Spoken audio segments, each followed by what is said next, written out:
Hi Virgo, welcome to your spirit messages for eclipse season. I am Charlene Lizette. This is going to apply for the duration of eclipse season for October. If you've never watched my spirit messages before, I channel directly from source consciousness, and I also pull out a bunch of cards here. I have oracle cards along with tarot cards as well. One of the big messages that was coming through for you, Virgo, Sun, Moon, and Rising during this period of time was the repressed anger, rage, frustration, resentment that you have for those that have hurt you, specifically the individuals in your life who have played a prominent role in creating some sort of trauma, challenge, difficulty, pain, and suffering surrounding your personal relationships and your romantic relationships. There's a big message coming through from Source right now that you need to release that rage, that anger, that bent up resentment that you have. It's almost like you've attempted to compartmentalize it or put it away or shove it under the rug. And all of that is going to be surfacing during eclipse season, specifically with Virgo and Venus, asking you to finally honor yourself, finally love yourself, finally relish and nurture who you truly are, and understand that the individuals who caused you extreme pain and suffering were operating from the place that they were at, and that it had nothing to do with you and everything to do with them.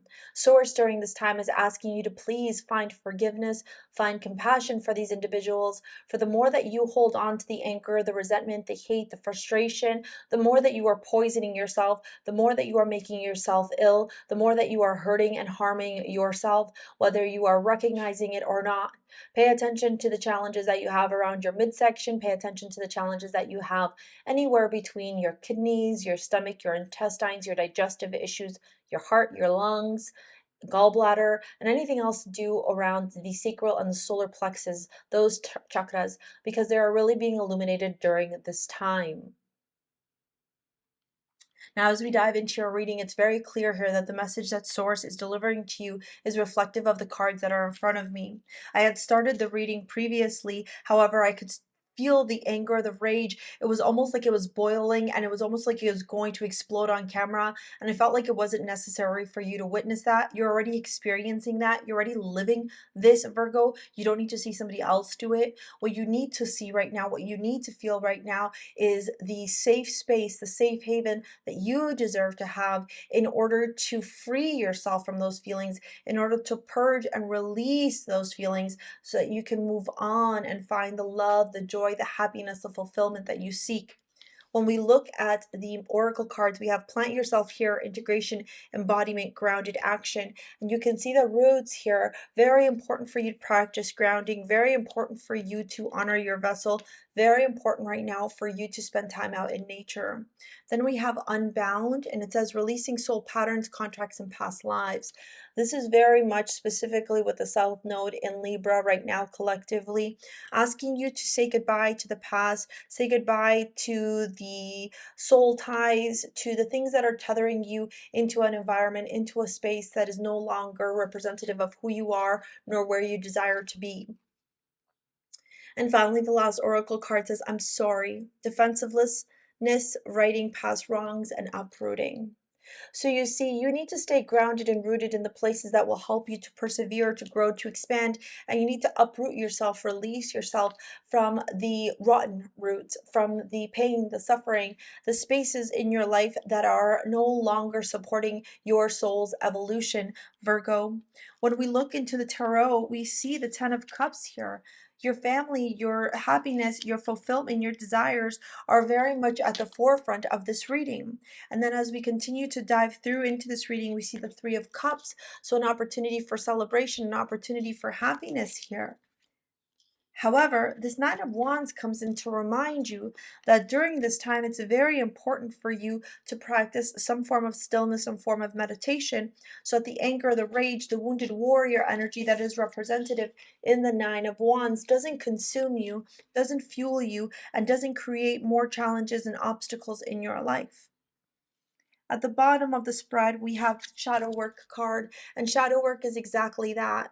Shadow work is really important right now for your soul's expansion. Shadow work is really important for you to heal. Shadow work is really important for you to understand and recognize where these suppressed parts of you, these repressed parts of you, are still wreaking havoc in your conscious life.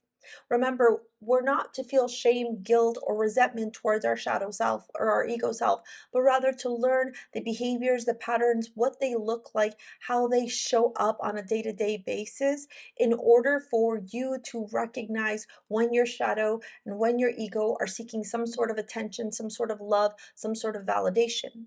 It is in the integration of your shadow self that you are able to evolve and heal and move on from the pain, difficulty, and challenges that you've experienced.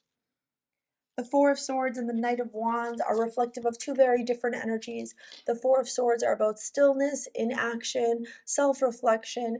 It indicates a moment of rest, a moment of retreat, a moment of practicing, meditating, and reviewing the behaviors, the patterns, the ways of being that have kept you limited, stuck, bound, looped to an old narrative, to an old way of thinking, to old patterns of behavior, to old faulty belief systems that literally are no longer serving you for your highest good.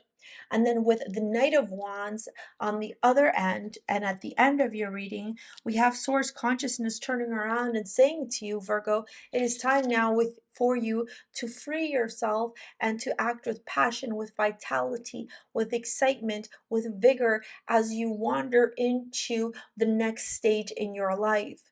The amulet you also got from STARSEA Jewels is High Priestess, which is connected to your intuition, to source consciousness, and to the mystery of the universe. The High Priestess can see beyond the veil. The High Priestess can see beyond the realms. She receives the messages from beyond the realm and she brings it into this waking world. If you want to tap into your inner High Priestess, you're going to want to pick up High Priestess. The link's over at STARSEA Jewels in the description box below. If you want to book a private session with me, you can do so as well. Ditto with signing up to my free newsletter. All of the information to work with me is in the description box below. I'm going to pop this video here to help you with shadow work. It's a spirituality video on my channel with a guide on how to work through your shadow self. Thank you so much for watching. We will see you later, alligator. Peace out. Bye.